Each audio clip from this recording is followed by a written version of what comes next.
చిన్న పిల్లలప్పుడు ఒంటి మీద బట్ట లేకపోయినా తల్లైనా తండ్రి అయినా సరే ఎత్తుకుంటారు, దగ్గరగానే ఉంటారు. కానీ ఒక ఏజ్ పెరిగే కొద్దీ తండ్రి కూడా తన ఆడబిడ్డ దగ్గరన వేరేగా చూడటానికి అంగీకరించం. సమాజం అంగీకరించదు, ఆ వ్యక్తి కూడా అంగీకరించదు, కుటుంబం కూడా అంగీకరించదు. ఇది మన సంప్రదాయం. కానీ అదే డాక్టర్ దగ్గరకు వచ్చేటప్పటికి ఒంటి మీద వస్త్రధారణ లేకుండా కూడా ఆసుపత్రుల్లో ఆపరేషన్ చేయించుకుంటారు. లేదంటే కనుక అన్ని రకాలుగా డాక్టర్కి తమ శరీరంలో ఏ లోపం ఉన్నా చూపెడతారు. ఎందుకని?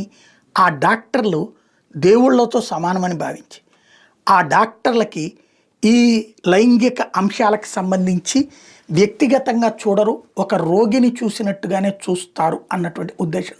ఒక తండ్రి స్థానంలో కూడా కాదు, తల్లి స్థానంలో చూస్తారు డాక్టర్ని. కానీ అట్లాంటి తల్లి స్థానంలో ఉండాల్సినటువంటి డాక్టరు తన చేతిలో ఉన్న